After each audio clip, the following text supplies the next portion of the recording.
another episode of the American Entrepreneur, where we interview entrepreneurs all over the world. And as long as they are doing some type of business in the United States, maybe they're selling something, maybe they're helping people grow their own business, we want to hear their story. Maybe they went through something and they can teach you guys, and you guys can be successful in your own entrepreneurial journey. The guest we have today, his name is Matt Smith, and he's actually in the UK, and he has a vape shop, one of the few that we've interviewed on here that have a brick and mortar business. So please welcome Matt Smith. Thanks so much for doing this, man. Hi, Mike. Thanks for that, man. That was a great introduction. Yeah, man. Thanks. A vape shop. That's awesome. So get right into it, man. Who are you? What got you into the world of entrepreneurship? And maybe something you've learned along the way. Yeah, definitely. Important questions. So, me personally, what I'm all about is, as you know, my name is Matt Smith. I'm 24 years old. Basically, you know, my passion is vaping, so that's why my business is all about, you know, people stopping the smoking, and getting onto the e-cigarettes and the vape technologies that are out there. I'm a bit of a techie geek, me, so it was only natural for me to go down this path, you know. So basically, what got me into entrepreneurship? Well, I would say it's a mixture of things, like anything in life, you know. I mean, I seen my mother smoke cigarettes for all my life, you know, and I just seen the damage it was doing to her when she was going to the doctors, and she was getting the report saying that her health was poor and she needed to stop smoking and she could not stop the smoking, right? So basically, you know, I just worked on something that I thought could help her, and that was an e-cigarette when they kind of first came out. Watched the industry since it came along, and I just decided, you know, man, that's something I could go and do, Mike. I thought that's something I could go have a bash at and do my very best. So here I am in my vape shop, soon to be, you know, some sort of enterprise, we hope. So all we can do. How old are you? 24 years old. And, Yeah. And how long you been doing it? Was this past year, past 2 years? How long? Well, it's been in planning for the past year. In terms of our first store that I'm sitting in right now, brick and mortar wise, we've had this for coming up now 6 months. Wow, so that's awesome. Yeah, I mean, time flies in business, right? But it's just, man. I mean, the most important lesson that actually coming on to that is just always be doing something. That's what I've learned. You know, always stay motivated, always stay positive, always have a plan, because, you know, that saying, you know, not going to plan is planning to fail. Exactly. That is so true. Every day your mind's working on something new, constantly. Absolutely, Mike. Absolutely. Nice. So, I guess it was out of demand. You saw that your mom was sick, and did you smoke beforehand? And were you one of the ones that said, okay, I tried this e-cigarette. There's definitely demand for it. You see that taxes are rising everywhere in the United States, and I'm not sure about in Scotland, but cigarettes are becoming sort of banned in a lot of restaurants, bars. So you saw the demand for e-cigarettes was increasing. Is that what got you into it? And you're like, you know what, I could sell this. Yeah, man, definitely. I mean, on the one side, there's the logical sense that seems to be the way the world's going now. It's almost like it's the new cigarette, you know. At the same time, when I actually did my homework on it, and I found that 95% of e-cigarettes are less harmful than your regular cigarette, and they don't have your carcinogens, your tar, all those nasty toxins in them that literally kill people, I was like, well, why not? You know, I was seeing these case studies of people getting involved in vaping, Mike, doing it for a week or two, and literally telling you how great their lungs felt and how they could go out for jogs and runs and things they could never do. So there was the two sides. There was the helping people, if you like. You know, I'm not going to say I'm going to save the world, but whatever you can do. And at the same time, there was the, well, you know, there's vape shops popping up everywhere, so I might as well be one. Gotcha. Well, now, are there special licenses you need, permits? Are there restrictions on, you know, you can't have a vape shop next to a vape shop in this town or county or city or anything like that?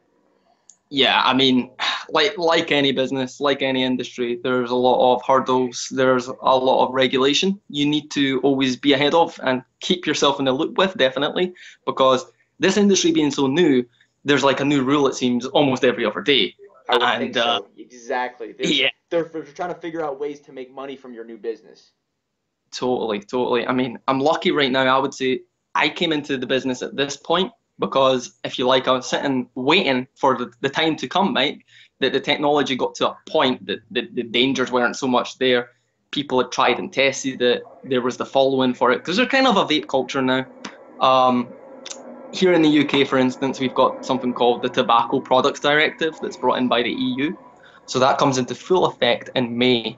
And I could sit here and bore you all night about it, but there's so many things that are going to change, that are going to basically, you're either a legit player in this game or you're not. So, Man.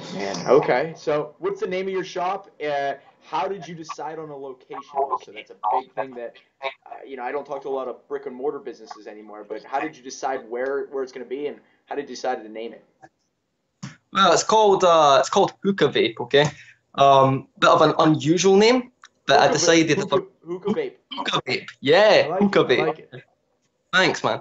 So the reason I went for that is because I like to do a little twist on things as it is, and I'm the only vape shop in Fife that I know of that does hookah pipes, right? So actual big full on. Let me see if I can show you. Actual full on hookah pipes. All right. So let's have a little look. Basically, let's have a look here. See. You see that there? The color red. That's sweet, by the way. Right. So these are the hookah pipes. So the way it works is we have this technology now, and it's so recent when I came into business, that you have what they call an e-hookah head, just like this. Okay. It gets filled with liquid. It's something a little bit different. People can come into the store. They can sit down. They can grab a hose just like this,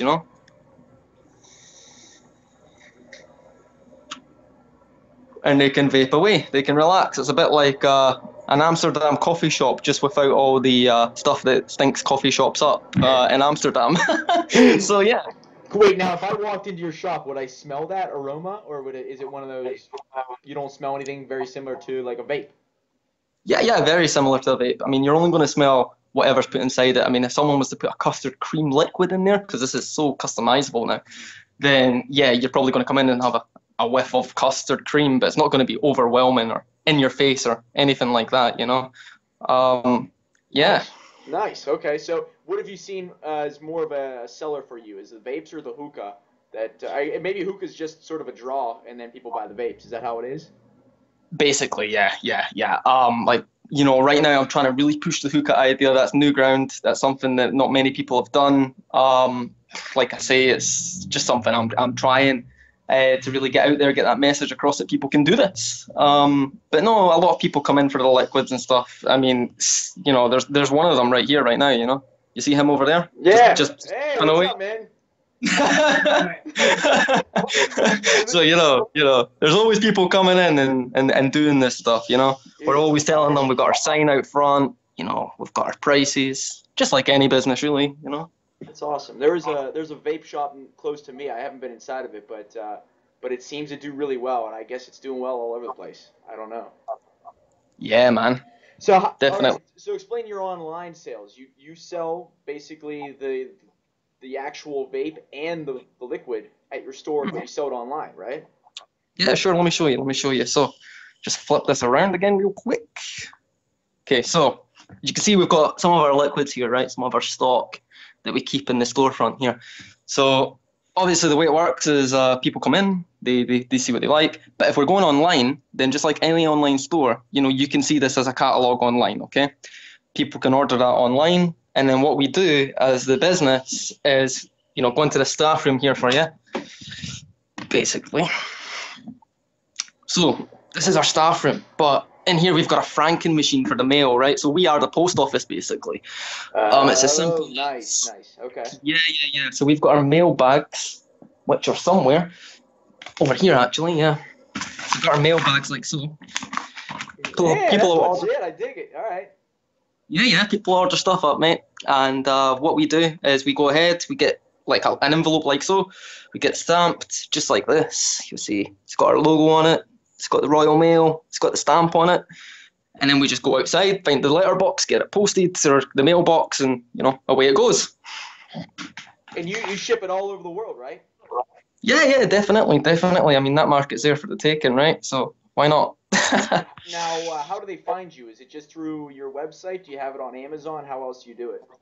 Totally organic, mate. Totally organic. So at the minute, we're just grassroots here. We're keeping the budget low on the marketing side by just doing all social media, like most businesses when they're starting out, word of mouth, and basically going from there right now, just trying to expand. Obviously, we will need to invest into the marketing later on, but for now, we're just quite happy taking the sales that we get and investing more into stock than marketing. So, Nice. Okay, so brick and mortar companies, it's becoming more rare, as I was telling you before. Did you have to take a loan out? Did you have enough capital to get going? Did you find investors? How did you do it? yeah. So, I mean, my background is, I wish I had a silver spoon, but I don't. I'm only kidding. What Right. you go through what you go through in life makes you stronger, I think. So, all For these sure. experiences, bad, can actually be turned to your advantage, right? What I did when I was starting this business was I just had a bit of inspiration one day. I thought, you know what, the worst that can happen is they say no. So if they say no, at least I can say, well, they said no, I tried. So I put together a business plan, fully comprehensive, spent about, I don't know, just about 3 weeks on it. Figured that's good. That's I enough figured, time. I'm good. Yeah. yeah. I was like, would I bite on that? I don't know, but seems good enough. So put it together, thought, let's go for it, Matt, see what happens. Fired it off to the government and their startup loan scheme. And they decided, you know what? Seems like a solid case studies you've got in there. Seems like good projections you've got in there. Seems like a good business plan, quite solid. We'll give you a shot. And I got an Wow. investment.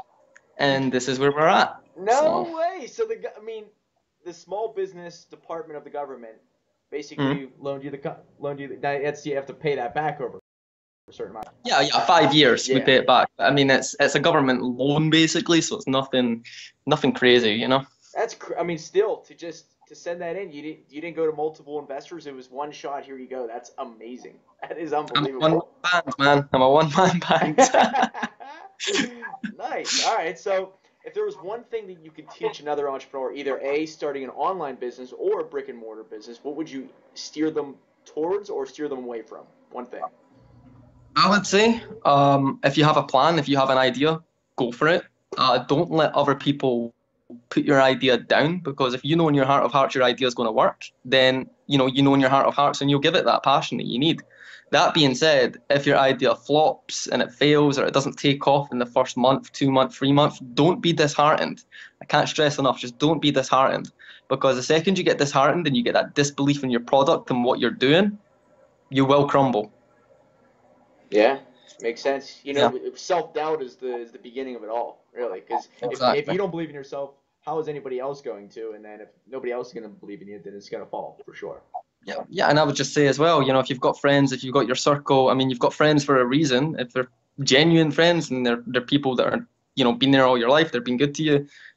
I mean, use them. I mean, of course, use them. I mean, friends don't mind being used, because that's what friends are for. You would do it for them, so there's no shame in asking help from them. I love it. I love it. Okay, now another question I ask people. You seem like a deep philosophical thinker.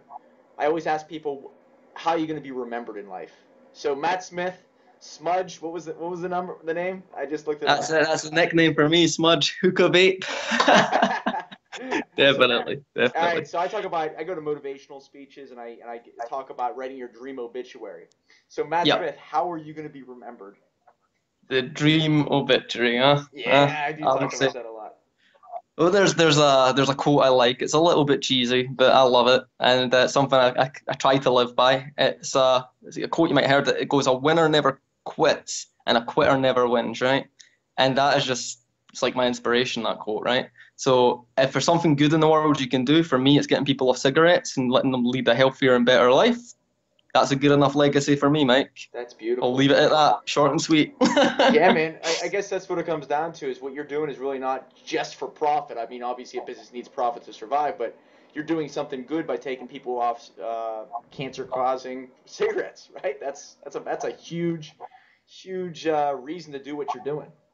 Yeah, definitely, definitely. I love it, man. I love it. Well, I don't want to take too much of your time. I promise 10 to 15 minutes, so I really appreciate it, man. And the contact information. If anybody wanted to A, buy something from you, or B, just ask you about vape shops in general, how can they contact Yep. you? So they can hit us up on our business email. It is the word contact, at hookahvape.net. So hookah vape's just one word. Hookah like a hookah pipe, and then just VAPE.net. You'll get right through to me. Cool. Hookahvape.net is also just the www, right? Yeah, yeah. Hookahvape.net. Yep, so And just and www.hookahvape.net. And also social media. Do you do Mhm. Instagram, Facebook? What's your what handles on those? Yep. So on Facebook, we're facebook.com/hookahv, I believe. And as for Instagram, it's Hookah Vape 1370. And Twitter is just Hookah Vape, I believe. So yeah, I mean, you look for us, try hard enough, you should hopefully find us. What's your number one lead generator? What would you say? Facebook, Twitter, Instagram? What would it be? Facebook, definitely. Yeah, Facebook for now. I'm hearing that a lot. So just wanted to see, man. I really appreciate it, man. I'm gonna take a look at your website, and I'll probably be in contact with you after this, man. Appreciate that, man. Appreciate that. All the best with your speeches and take care, mate. You got it, man. Thanks so much, and good luck with everything you're doing too, buddy. All right, bro. All right, guys. Hey, if you guys have a story out there, you're an entrepreneur, we want to hear it. Remember, guys, the American entrepreneur will always create more. Take care.